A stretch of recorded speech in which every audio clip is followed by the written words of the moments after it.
an ancient sacred place known best for its oracle. But there's more to Delphi's glorious past, with nearly 70 things to see here. Hi, this is Veronica. We'll be exploring History Victorum's top 11 things to see on your visit to Delphi, Greece. Number 11. The Gymnasium. It was said that this was where Odysseus' leg was injured by a boar.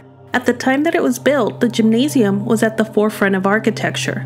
Athletes trained here in preparation for the Pythian Games. Although you are unable to reach the Gymnasium, it is visible from the road. Number 10. Stoa of the Athenians. A covered walkway just below the Temple of Apollo. The words on the top step are believed to refer to a display housed here of prizes from their naval victory over the Persians. The back wall of the Stoa, known as the Polygonal Wall, has hundreds of contracts written in stone freeing slaves by selling each of them to Apollo.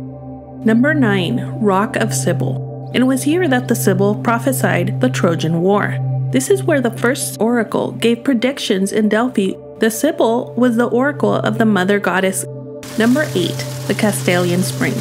The crystal clear water was praised by the ancient Greeks and continues to be praised today. The oracle of Delphi was required to cleanse herself in these waters before heading to the temple of Apollo to give her prophecies. It is closed off due to rock slides, and you can still see and touch the waters coming from the spring. Number 7. Omphalos. Referred to as the navel of the ancient Greek world, the Omphalos was considered to be the center of the world in ancient times. It also had a strong link to the moment that Apollo took over the ancient site by killing the serpent that protected it. There are 2 Omphalos on the site, the one here and another copy in the museum. Number 6. Sanctuary Theater. For Greek theaters, this is one of the best preserved, with an estimated capacity of 5,000. At one point, the stage had a marble relief frieze of the labors of Heracles, also known as Hercules, now located in the museum. You'll see some beautiful views from above the theater of the site and the valley below. Number 5. Athenian Treasury.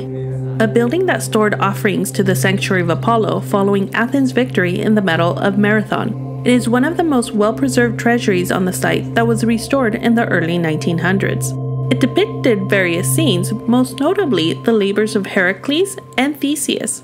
This was the first time that these 2 heroes were together in sculpture on this building. Number 4. Archaeological Museum. With many of the finds from the site on display in the museum, you'll want to make time for a visit. From the bronze charioteer to the pediment of the Temple of Apollo, and even the Athenian Treasury, you'll find some beautiful artifacts here.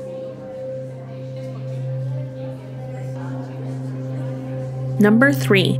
Tholos of Athena. It was built around 380 BC, and it is debated that the funds to build the Tholos were from a fine. The fine was for murdering a groom's family members in the sanctuary of Athena by his would-be father-in-law after the groom's father called off the wedding due to a bad omen. The intersection called the Cella had the labors of Heracles and Theseus at the top. During the Roman era, it is said that the Tholos was converted into a temple to worship Roma and Augustus. Number 2. Stadium.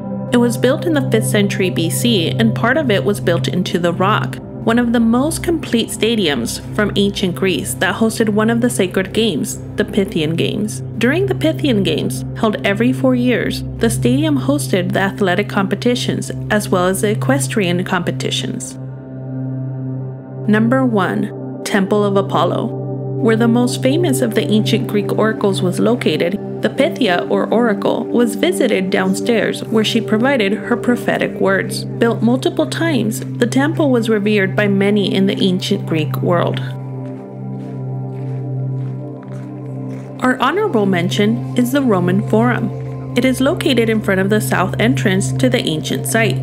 During the Roman era, it had workshops where goods were made to be sold to pilgrims, and the Roman imperial statues were located here as well. It is the only part of the area that was not converted to private buildings, unlike the rest of the area that became known as the village of Castri. We go more in depth on some of the items in Delphi in this playlist here, and have book recommendations for further reading in the description below. Thank you for joining History Victorum.